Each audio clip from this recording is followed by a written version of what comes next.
السلام علیکم ورحمۃ اللہ وبرکاتہ. امید لرم چې روغ جوړ خوشاله به د ژوند په خوشحالو مزو چرچو کې به نن به د غریب سړي باندې خبره کوم. د غریب سړي ژوند څنګه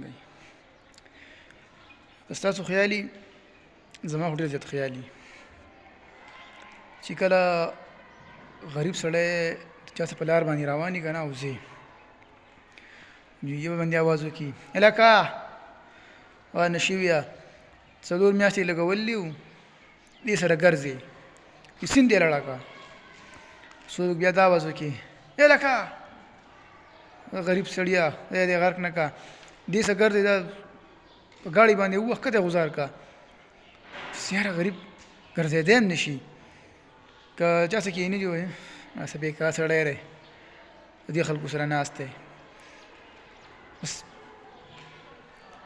مړه پته نه لګي یاره چې دا غریب سړی د هر چا ولې په دې شي یاره هر چا په سترګو باندې بد ورغلی که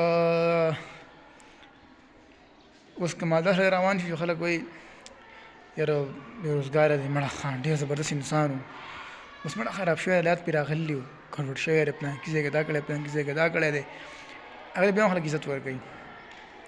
خو غریب چې دیاړې مار ګرځي جو خو دې ورته خیر کړي نو بیا یې ورځ او شپه نه سمېږي.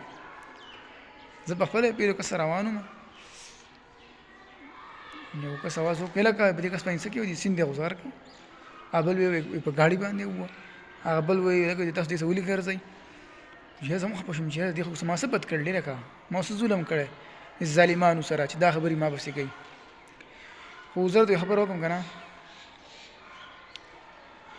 غریبي خو د الله طرفه ده بس هغې چې به ډېر کم کوز انسان چې هغه به بیخي هسې ناست وي او محنت په نه کوي مشقت په نه کوي او ډډه بیا والي پروت دی. صحیح ده. اوس په مړه بس د هر چا بدي شي لکه چا اوس څوک سلام کلام صحیح نه کوي که واده له لاړ شي غریب سړی چې کله واده له لاړ شي که نه خوراک له لاړ شي ظالم شی دی یو څه نه دی پاتې هر څه د ځان نه صحیح چې مالداره لاړ شي خان د چا خواله نه ځي مړه دا د دوی منتۍ ساری کړلي هغه خامخا به راشي 4 جواب بسې خو کور ته تللی 5 بسې پیسې تللی 6 پسې رنګونه کړلي او دا هم په زورونو باندې راوستو. ها نو د غریب سړي ژوند څه عجیبه ژوند دی مړه خدای څوک نه غریب کوي او الله دې بیا غریب سړی چېرته په چا قرضدارۍ کوي هم نه څه ډېر ګران ژوند زندګي الله دې رحم کرم وکړي. بس هغه ټوټه پوټه خبرې وي چې ډېرې خبرې کوو نو زړه هم بیا خوږېږي زړه هم دړ کوي څه ویلی نه شي. الله تعالی دې په ما او په تاسو ټولو باندې رحم کرم وکړي او الله تعالی دې مونږ غیبي مالداره کړي. مالداري هم ښه شی دی خوند کوي خو الله دې وسافیت او سخاوت او داسې قسم ښه زندګي راکړي چې ښایسته یې تېره کړو.